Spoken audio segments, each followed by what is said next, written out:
반갑습니다. 지식 큐레이터 K 인사드리겠습니다. 오늘은 세 번째 시간인데요. 첫 번째 방송 때 또 핵심을 요약을 드리면 학습된 무능을 깨자라는 말씀을 드렸고요. 두 번째 시간에 제가 강조드렸던 것은 사점에 대한 말씀을 드렸습니다. 1차 사점, 우리가 어떤 좋은 습관을 형성하기 위해서는 1차 사점이 오는데 21일의 시간이 저항의 시간이 있고요. 2차 사점은 66일을 통과를 해야 그 다음부터는 하나의 좋은 습관이 우리 몸에 형성된다는 것을 말씀드린 바 있습니다. 오늘 세 번째 순서인데요. 오늘 말씀드리고 싶은 것은 결국엔 인생 역전이라는 어떤 프로젝트를 여러분들이 실천하기 위해서는 셀프 리더십의 어떤 그 내용에 대해서 이해가 필요합니다. 셀프 리더십. 셀프 리더십. 뭐 쉽게 말하면 스스로 리더십을 발휘하는 거라고 이해를 하시면 되겠습니다. 우리가 소위 말하는 미디어의 시대인데요. 뭐 세바시라든지 혹은 어떤 좋은 어떤 명사의 강의라든지 그것을 통해서 어떤 인사이트를 받지만 동기부여도 받습니다. 책을 통해서도 마찬가지고요. 근데 경험해 보셔서 아시겠지만 그때뿐입니다. 그날 잠들고 다시 다음 날이 왔을 때는 어제의 그 다짐은 온데간데 없고 다시 반복되는 또 후회와 변화해야 되는데 라는 후회를 하시진 않으셨나요? 저 또한 그랬습니다.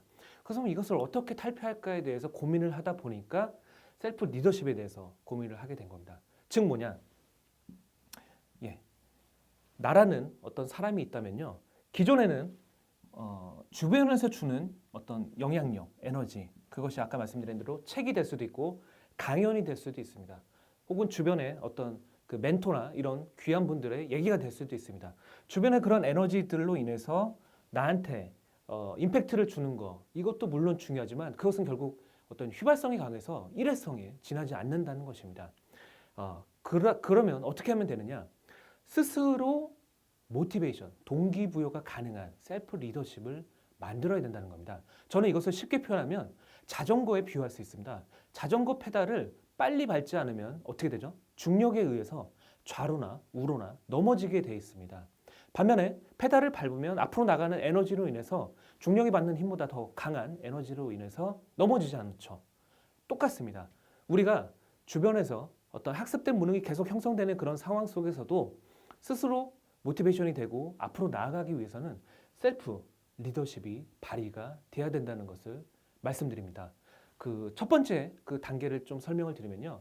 일단은 첫 번째는 외부에서 그런 어떤 임팩트를 주는 그 환경에 노출되는 건 되게 의미가 있는 겁니다. 좋은 책을 본다거나 혹은 좋은 강연을 본다거나 좋습니다. 그러고 나서는 초반에는 반복적으로 그런 임팩트를 받으셔야 됩니다. 하루에 그칠 것이 아니라 뭐 일주일이든 한 달이든 계속 그 상황에 일단 노출을 시키시고요. 저 같은 경우는 그러고 나서 책을 통해서 저는 이제 도전을 받았는데 첫 번째로 읽었던 책이 그 홍정욱 씨의 7막 7장이라는 책입니다.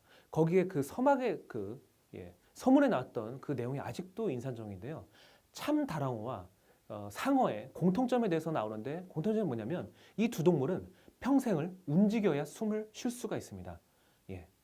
그 불에가 없어서 가라앉거나 혹은 아가미가 움직여야 숨을 쉴 수 있는 구조에 놓여 있기 때문에 참다랑어와 상어 같은 경우는 평생을 움직여야 된다. 그리고 우리는 평생을 자기개발을 해야 되고 발전해야 된다는 것이 그 홍정욱 씨의 7막 7장에 나왔던 내용이고요. 저한테 되게 어떤 임팩트를 주는 내용이었습니다. 두 번째로 봤던 책은 7막 7장 이후에 봤던 책은 나는 희망의 증거가 되고 싶다라는 서진규 씨의 책입니다. 그 여성분인데요. 고등학교를 졸업하고 가발 공장에서 일하다가 100불만 들고 미국으로 가요. 미국에 가서 결혼을 했지만 그 남편의 구타가 너무 싫었고 도피처로 그 미군 부대에 지원을 하게 되는데 동양인이고 여성인이기 때문에 무시를 당했던 거예요. 그래서 그 당시에 처음에는 윗몸 일으키기를 1분에 뭐 두세 개밖에 못했는데 피나는 노력으로 수개월 동안 진행을 해서 2분 만에 60개를 할 수 있는 능력을 갖게 되고 그 다음에 공수부대를 하필이면 발령을 받아서 매일 구보하는 시간이 있었답니다. 4km인가. 근데 계속 처음에는 처졌죠. 건장한 그런 그 미군들에 비하면 당연히 처졌는데 역시나 수개월 동안 연습을 해서 한 1년 뒤에는 자신이 1등으로 뛰고 있는 자신을 보게 되고, 그다음에 고등학교 졸업했던 분이 40대에는 하버드 박사까지 받아서 지금은 그 희망의 나눔 전도사로 활동을 하고 있는 그 내용이었고요.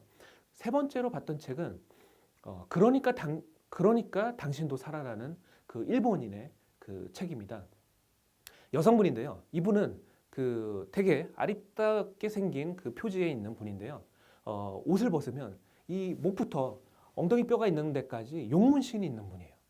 그럼 뭐냐? 야쿠자의 부인이었던 거예요. 근데 어느 순간 이렇게 살면 안 되겠다라는 생각을 해서 27살 때 우리나라보다 시험이 한 3배 더 어렵다는 그 사법고시를 준비를 해서 지금은 합격을 했고 인권 변호사로 활동을 하고 있는 분의 이야기였고요. 그 네 번째, 그 다음에 봤던 책은 오체불만족, 오토다케시라고 팔다리가 없는 그분의 또 스토리를 보면서 많은 자극과 동기부여를 받았던 경험이 있습니다. 그분들의 공통점은 뭐냐면 남들보다 늦게 출발했거나 여러 열악한 환경 속에서도 그분들은 그것들을 헤쳐나갔고 지금은 의미 있는 삶을 살아가고 있다는 것이었어요. 그래서 저는 그 책을 봤던 때가 언제냐? 21살 때였어요. 제가 군대에 입대했을 때 그 내후반에 있던 그 진중봉고라는 책들이었는데요. 그 책들을 통해서 제가 동기부여를 받았고요. 그래, 나도 비록 15년이라는 인생을 허비했지만 남은 인생을 열심히 살면 이분들보다 오히려 더 빠른 혹은 더 의미 있는 어떤 결과를 내지 않을까라는 생각을 했던 게 셀프 모티베이션의 시작이었습니다. 그래서 말씀드리고 다시 정리를 하면 셀프 리더십을 일단 발휘를 해야 되는데, 첫 번째는 외부에서 자극을 끊임없이 받아야 되는 거고요.